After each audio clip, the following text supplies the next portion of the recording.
la tristesse arrive, je sais tu es là, toujours près de moi. Bon jeudi, bienvenue à votre émission La Victoire de l'amour. J'espère que vous allez bien ce matin. Comme à tous les jeudis, on rejoint notre ami Simon et le commentaire sur l'Évangile avec quelqu'un qu'on apprécie beaucoup. Moi, je n'en reviens pas du talent de ce jeune homme de 21 ans de la France, Victor.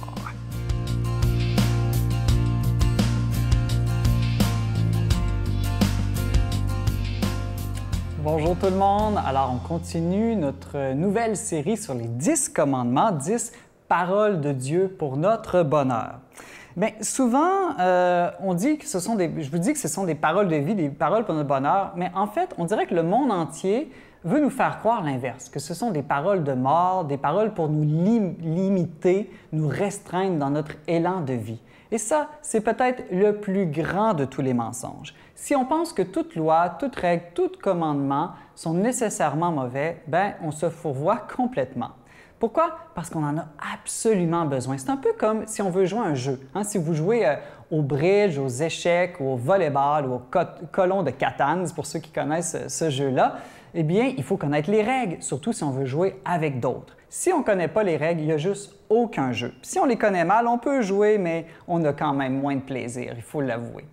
Eh bien, c'est un peu la même chose aussi pour la musique. Les meilleurs musiciens sont ceux qui connaissent le mieux leur gamme et les lois de l'harmonie. Ils peuvent même improviser. Ils sont plus libres dans leur jeu parce qu'ils connaissent bien les règles de la musique. C'est la même chose avec plein d'autres choses. Construire une maison, l'architecture ou la cuisine ou la décoration. Il faut connaître toutes sortes de règles pour se sentir libre dans les arts et dans toutes les techniques. Eh bien, c'est aussi la même chose dans la conduite automobile. Il faut connaître le code de la route et les trucs pour bien conduire, pour aller vite, pour aller loin, pour ne pas faire d'accident. Eh bien, ça, c'est une belle image aussi de comprendre qu'est-ce que sont les commandements de Dieu pour notre vie. Ce sont, on pourrait dire, comme le code de conduite de la vie humaine. Si on apprend ces règles-là, si on est attentif aux panneaux de signalisation, eh bien, on va conduire plus vite, avec plus de liberté. On va s'assurer d'arriver à notre destination finale. On va éviter de faire des accidents et de blesser aussi des gens autour de nous. L'ignorance des règles, au fond, est toujours néfaste, toujours dangereuse même, comme je vous donnais l'exemple de l'accident tout à l'heure. Eh bien, pour la vie humaine, c'est normal qu'il y ait des règles. Pensez à ceci, que Dieu est notre créateur. On pourrait presque dire que c'est notre inventeur. Bien, les 10 commandements, on pourrait dire c'est comme le mode d'emploi de nous, de l'être humain, de la vie humaine. Alors, il ne faut pas faire nos orgueilleux. Vous savez, comme ces hommes qui refusent de demander leur chemin quand ils sont perdus ou qui ne veulent pas utiliser le petit guide pour construire les meubles IKEA. Non, il faut être vraiment humble et accepter de suivre le mode d'emploi et ça va nous aider à avancer sur le chemin de la vie. Surtout quand sur le chemin de la vie, on est nombreux. Comme sur une route où il y a beaucoup de monde, c'est encore plus important que tout le monde respecte les mêmes règles. Eh bien, alors je vous propose dans les prochains jours d'apprendre par cœur ces 10 règles-là. Parce que vous savez, ce qu'on connaît par cœur, eh bien, on le porte dans son cœur. Et ces règles sont si importantes qu'il faut les avoir toujours très, très proches de soi, en soi, pour pouvoir vraiment bien avancer sur le chemin de la vie. Notre Père qui es aux cieux, que ton nom soit sanctifié, que ton règne vienne, que ta volonté soit faite sur la terre comme au ciel. Donne-nous aujourd'hui notre pain de ce jour. Pardonne-nous nos offenses comme nous pardonnons à ceux qui nous ont offensés. Ne nous laisse pas entrer en tentation, mais délivre-nous du mal, car c'est à toi qu'appartient le règne, la puissance et la gloire pour les siècles des siècles. Amen. Mon Père, je m'abandonne à toi. Fais de moi ce qu'il te plaira. Quoi que tu fasses de moi, je te remercie. Je suis prête à tout, j'accepte tout, pourvu que ta volonté se fasse en moi, en toutes les créatures. Je ne désire rien d'autre, mon Dieu. Je remets mon âme entre tes mains.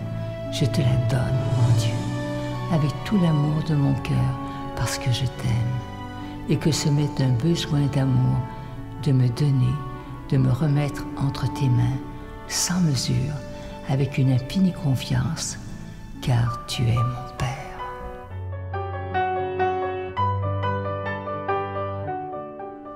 Je vous parle encore une fois de ce magnifique cadeau du mois. Vous savez qu'on est toujours dans le mois de l'Assomption, le mois d'août, et nous avons choisi un bijou qui est absolument magnifique. Il s'agit du pendentif de la Vierge Marie. Ça inclut la chaîne, le tout est en acier inoxydable, donc ça ne ternira pas. Et ce bijou, il est déjà béni. Je vous rappelle que vous le recevrez avec un don de 25 $ et si vous en voulez deux, avec un don de 40 $ parce que ça se donne bien en cadeau.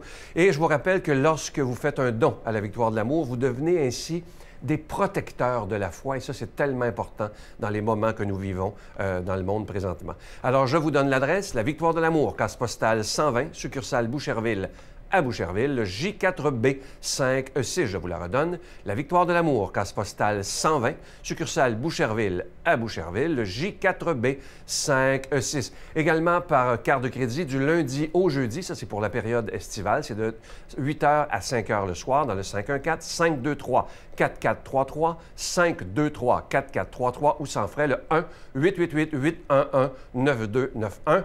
1-888-811-9291 et aussi sur notre site Internet. Vous savez que c'est une façon très rapide, sécuritaire et efficace parce que notre site, il est sécurisé, donc il n'y a aucun danger.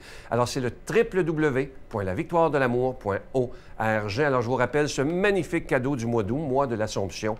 Le pendentif de la Vierge Marie, ça inclut la chaîne. Le tout est en acier inoxydable et déjà béni. Moi, je veux prendre le temps de vous remercier de tout cœur de ce que vous ferez pour la Victoire de l'amour. Vous savez qu'en aidant la Victoire de l'amour, vous devenez ainsi, et on en a tellement besoin, des grands protecteurs de la foi. Merci de tout cœur.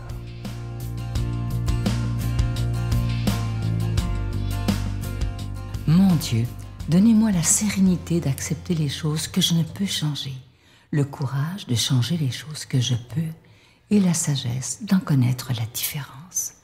Amen.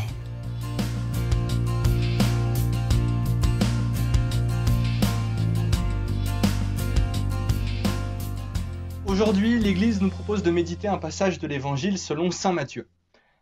En ce temps-là, Jésus disait à ses disciples « Veillez, car vous ne savez pas quel jour votre Seigneur vient. » Comprenez-le bien, si le maître de maison avait su à quelle heure le voleur viendrait, il aurait veillé et n'aurait pas laissé percer le mur de sa maison.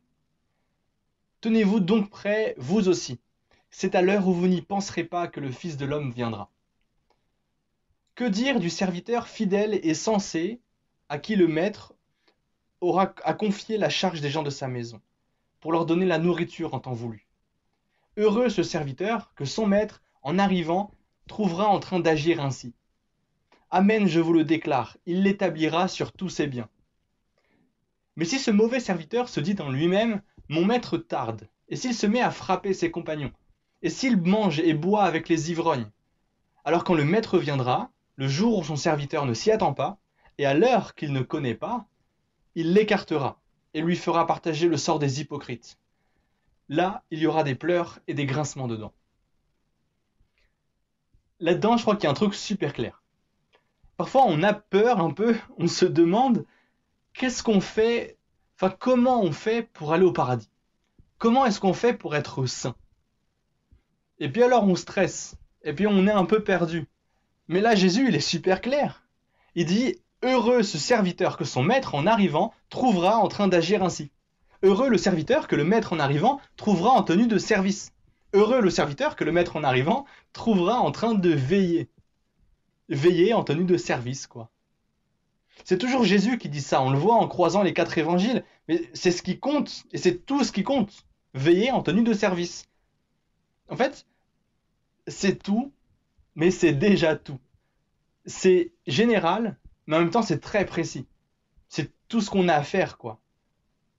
Parce que être en train de veiller implique qu'on connaît Dieu, qu'on reconnaît Dieu, et puis qu'on l'attend, qu'on sait qu'il vient, donc qu'on le croit, qu'on lui fait confiance, qu'on l'aime et qu'on n'aime que lui. Veiller, donc, c'est rester toujours présent en pensée avec Dieu, parce que lui, il est toujours présent avec nous. Ça veut dire que tout ce qu'on fait, on le fait en pensant à Dieu. Et en plus, si on met Dieu au cœur de notre action, ça donne une valeur bien plus grande à notre travail, ça le fortifie, ça lui fait porter du fruit. Parce qu'il est tourné vers Dieu. Et en se donnant à fond, finalement, ça sert réellement et complètement les autres. Et ça sert complètement Dieu. En tenue de service, ça veut dire que quand on croit Dieu, et qu'on croit en Dieu, on veut l'écouter et faire ce qu'il dit, faire ce qu'il nous demande. Donc, servir comme il sert, aimer comme il nous aime. Il se donne à nous entièrement, il se fait humble, il vient à notre rencontre, il accompagne, il guérit, il relève, il soutient. Alors soyons humbles nous aussi, comme il l'est, et allons à la rencontre des autres. C'est là aussi qu'on le trouve en fait, chez les autres. Comment rencontrer Dieu, comment connaître Dieu, prier et servir, veiller et être en tenue de service, quoi. L'amour, je crois que c'est un acte de la volonté menée vers le bien. Ça veut dire que aimer, c'est chercher volontairement le bien des autres personnes, sans condition. Dieu nous aime sans condition. Alors aimons Dieu et aimons les autres sans condition. La tenue de service, je crois que c'est l'amour. Donc l'effort constant de chercher le bien de la personne à côté de nous. Servir l'autre, ça revient à avoir une relation de qualité avec cette autre personne, avec ces autres personnes aussi. C'est mettre à leur service notre temps, notre énergie, nos compétences pour apporter vraiment de la valeur à ce qu'on fait de manière personnelle. C'est nous qui servons avec ce que nous sommes. Alors mettons aussi ce que nous sommes au cœur de notre service, pour les autres et pour Dieu. On a des responsabilités en fait. On est les serviteurs de Dieu. Et il nous a donné la charge de sa maison. Alors, il crée le monde et il nous laisse gardiens de la création. Il est à la source de tout. C'est lui qui crée tout et là, il nous fait confiance.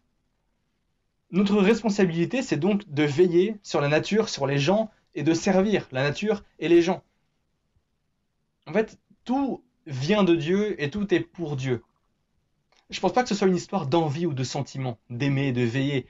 Je pense que c'est une histoire de connaissance et de responsabilité. Avec ça, il y a l'envie et les sentiments.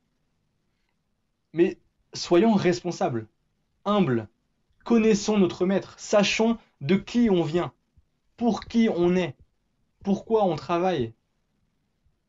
Sachons ce qu'il nous donne, sachons en prendre soin et veillons. Le pape nous invite aussi à avoir une pensée et une action écologique. Et je pense aussi que la foi en est indissociable. Alors demandons la grâce d'être attentifs aux besoins du monde autour de nous et demandons la grâce du discernement sur la manière de nous mettre au service de ces besoins, pour les autres et pour Dieu, qui est Père, Fils et Saint-Esprit. Amen. Je vous salue Marie, pleine de grâce. Le Seigneur est avec vous.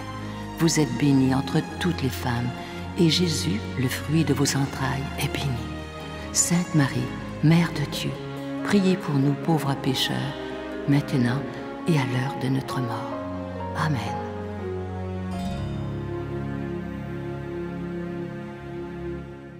Je suis tellement content de vous dire que le livre de Geneviève, notre amie, est à nouveau disponible. Vous le voyez à l'écran présentement parce qu'on en avait manqué. Donc, il est toujours disponible. Vous pouvez aller voir sur notre site Internet, dans la boutique Facebook. Vous pouvez téléphoner au bureau pour le commander. Et je dois vous dire que je suis tellement fier de Geneviève parce que c'était son premier livre et ça a été un très, très beau succès, ça, je dois vous dire. Et ce qui, moi, m'a le plus touché, c'est que des gens le recevaient, prenaient le temps de le lire, puis ils disaient...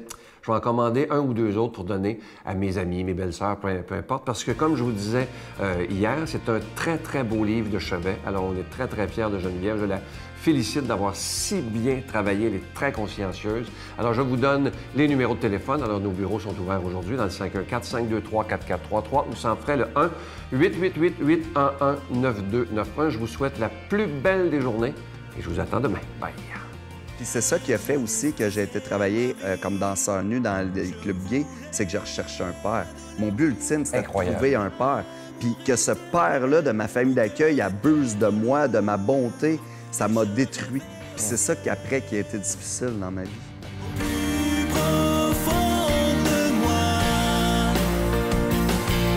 je